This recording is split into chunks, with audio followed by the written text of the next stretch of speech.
Hello Tube Dwellers and welcome. I'm the Arcadean and this is Mabinogi Duel. And this handsome fellow is Dark Mud Hero Drass. I've been seeing the gold variant, pardon me, of Drass popping up here and there in the PvP arena, so I figured I'd dust off this special edition Dark variant and see how he did. So let's take a look at the deck, shall we? Alright, so you can see it's quite simple, pretty budget in its base form. First of all, we have the Paralyzing Bullet, an excellent one-cost gold removal spell. Very good, especially against Kadir's Flying Sword, who's becoming pretty darn meta. Next up is Kadir's Flying Sword, because he's becoming pretty darn meta. And also because he's just an excellent one-cost mana creature card. After him, we have Skeleton, again an excellent one-cost creature card. And after him we have the Arrow of Revenge. Now most of our deck is geared more towards chip damage than outright damage, with one exception. So the Arrow of Revenge helps us ramp up the chip damage, as well as potentially doing some pretty sizable mid-range damage as well, depending on our opponent's grave, how many cards he has in there. Next up we have the Goblin Shredder, a fantastic counter to any nature card, especially elves and elephants. Your opponent plays those on turn 1, you drop a Goblin Shredder in return, they're obliterated, and you still have board presence. Next up is Fiery Zealot, otherwise known as Goblin Bomb Squad. An excellent defensive utility creature with a pretty solid offensive stat as well. And a very good counter right now to Hunter Piolet, who is another card that has kind of burst onto the meta and is making big waves. Next up we have Mukro Algesco, an untargeted transformation spell, excellent for dealing with your enemy's big creatures, and especially good for dealing with any of those creatures that happen to resist direct targeted spells. Next we have Firebolt, a standard 2-cost removal spell for mana, and Vampire Mana +1, possibly Mana's greatest mid-range creature, fantastic utility, and very, very handy, especially when taken in conjunction with low-cost removal spells and cards like Hellhound. Next up we have Flame Emission, AoE, gold variant, and this is just because you always need to have at least one area of effect spell in your deck, and Flame Emission is always a good choice. Next up, Hellhound, again for the synergy with the Mana Vampire +1, as well as various removal spells and so on and so forth, and just a very good card in its own right.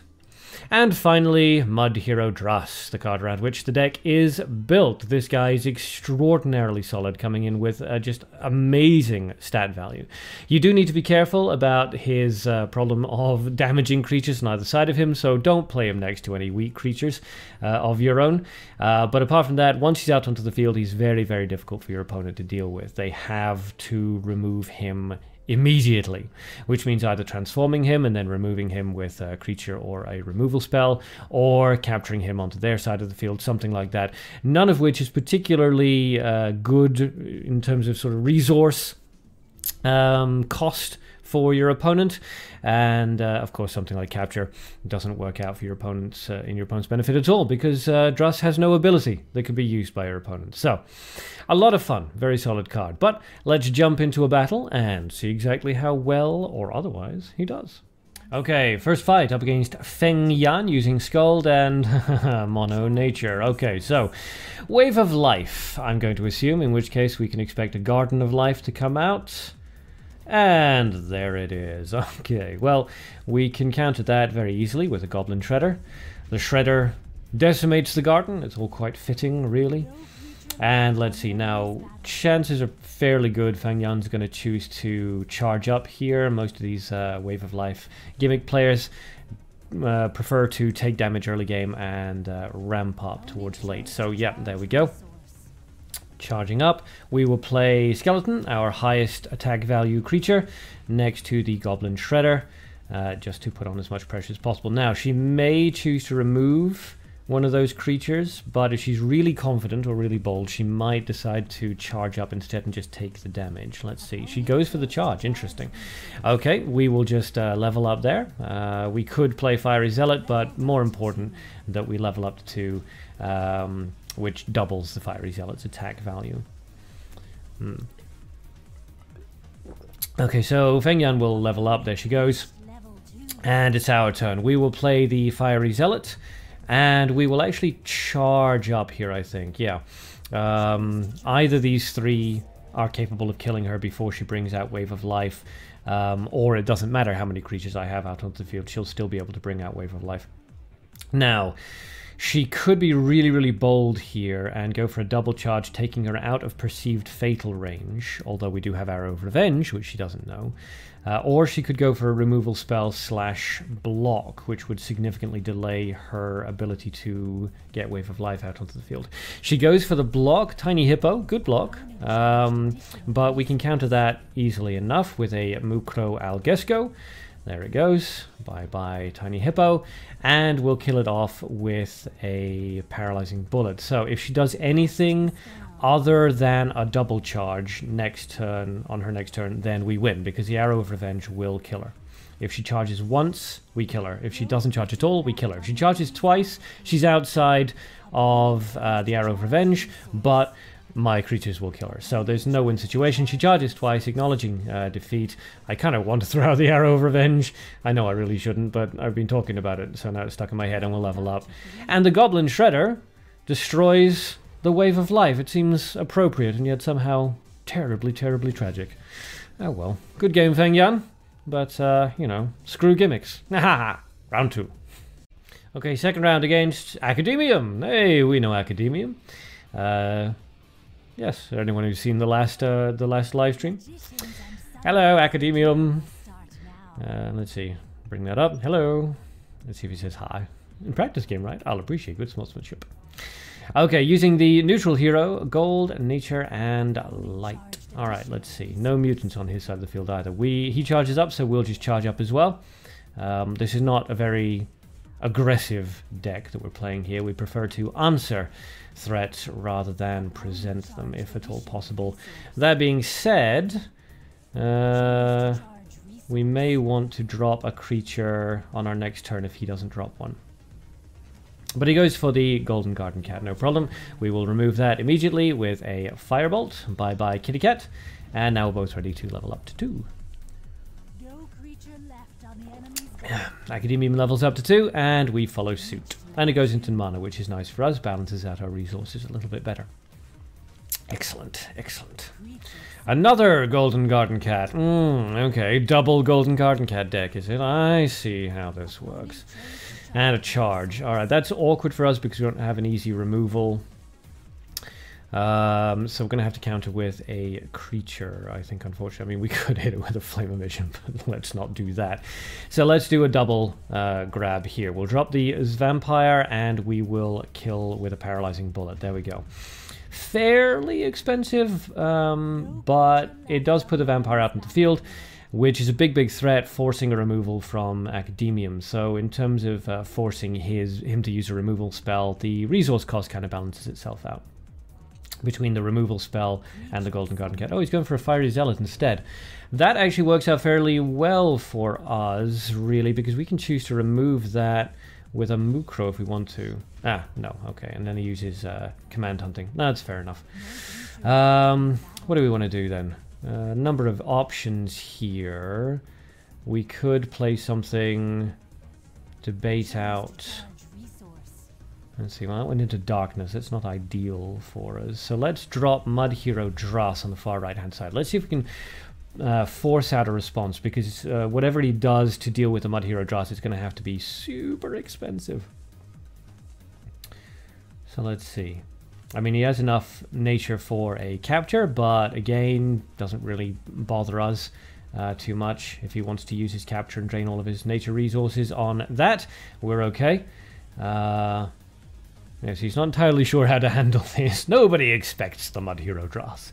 Out comes the Golden Garden Eagle, an interesting choice. That's going to do a little bit of damage, 10 to the Mud Hero Drass. As you can see, still has 16 effective HP left, 15 HP and 1 defense. So that's not really going to help him out too much.